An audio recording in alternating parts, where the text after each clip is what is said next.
Hey, great to have you back here again. We're continuing our series of videos here with my swing, which is my sensors, 17 sensors I can hook up all over my body. It gives me a 3D avatar and I can measure all hundreds of different things in my swing. We're going to talk about how this fits in with the Top Speed Golf system, and specifically in today's video, how this fits in with the move and shallowing out that club. So to recap on what we're trying to do in the move, in my early transition, I want to have this club start to shallow out a little bit. And if we looked at the path of our hands, so the direction that my hands are moving in the downswing, so if we kind of had a trace, and I'll get to that in a minute when we do 3D, but if I drew a trace on that, my club shaft should shallow out significantly below that, and my club head should be significantly below that angle. And then from there, that's going to allow me to accelerate this club as I'm coming down and get that club kind of kicking out and turning over naturally using its own momentum, so that I don't have to use my hands to try to force that club to turn over. So if I can shallow it out in early transition, then I can just go ahead and swing on through. Now the second thing we talk about in the move is we want to see this club face kind of shutting down, starting to close down a little bit early. So I'm going to look in my downswing to make sure that my club isn't open like this. I don't want my club moving down and the face to be kind of pointing perpendicular to my swing direction. I want to have that face starting to square up earlier, so as I'm getting closer and closer to contact, I don't have to release the face as hard. It's already squaring up earlier in the swing, then I can just come right on through the ball and I'm going to be pretty consistent.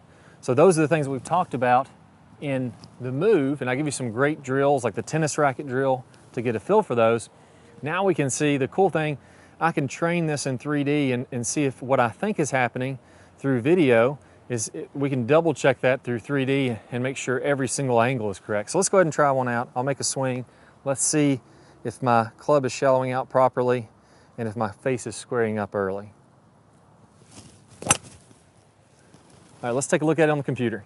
Okay, so now I've marked my lead wrist angle, just kind of show my club angle, and my 3D hand trace. So it's going to give me a red line, a blue line that traces the path of my hands. Let's go ahead and turn this guy in the down the line view.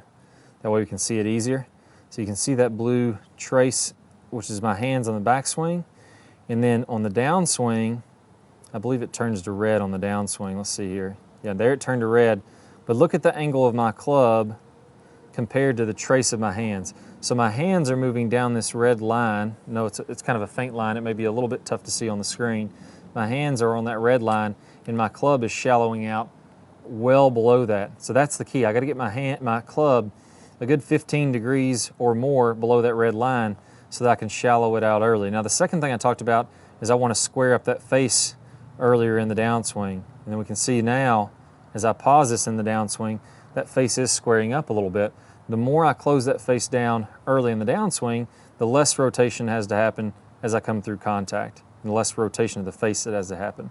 So if you're looking at players like maybe Dustin Johnson, who really does that a lot, he would bow that lead wrist a lot at the top, really get that face closed down, and he has a lot less rotation coming through the contact. So we can see here in 3D that the move is happening correctly. You know, you can look at this a lot of different angles. You know, I can take it from an overhead view, which is really cool, just to see different parts of the swing and what's happening. Look at my hand path as I come through. I can see my hands are turning back up and into the left, like we talk about in the Top Speed Golf system also, to really get that club moving and whipping on through contact. Or if we're looking from the face view, now we can see, this is one that we talk about, that club is lagging behind, getting a big angle of lag, and now watch my hands are going to start to turn upward as I come through contact. So see how that hand started to turn up a little bit, even at impact, it had already started to move upward slightly. We can see that a little bit easier just past impact. That allows that club to whip through there. So with the My Swing system, it's a really cool way to test a lot of things that are very difficult to see on camera. Make sure you're doing those correctly, and it's a great way to test the move to make sure your hands and your club are working properly in the downswing. All right guys, hope y'all really enjoyed this video. If you did, I got an awesome bonus for you. We all want lots of lag in our golf swing. It's so crucial to have tons of lag to be able to get that high club head speed and to be able to drive it past your friends. I'm going to play a preview from one of my most important golf lag videos. If you're on a desktop device, you can go ahead and click the link that pops up on your screen. If you're on a phone or a tablet, you go ahead and click the iCard, and you're going to get instant access to that video. Plus, you're going to get instant access to 5 videos from our Top Speed Golf system. Good luck to you guys. Go out there and rip the ball. Hi guys, and welcome back. I'm Clay Ballard, and in today's video we're going to talk about one of the absolute worst drills for creating lag. It's a very common drill that I see, and in this drill what we're going to do is we're going to set the wrist very early to create an angle of lag, and then we're going to try to hold this throughout the swing. It's one of the worst things that you can do to build lag. I'm going to talk about the science behind why this is the case, and I'm also going to give you a great drill to help you improve your lag, all in this video. Let's go ahead and get started. If I do it this way versus holding that position, exact same thing happens when we're building lag in the golf swing. So what we want to do is throughout the swing, I want to have a very low and wide takeaway. So I'm not going to set my wrist early at all. If you look at a lot of the top players, you look at Adam Scott, very wide takeaway, not very much wrist set at all. You look at Rory McIlroy, look at Tiger Woods.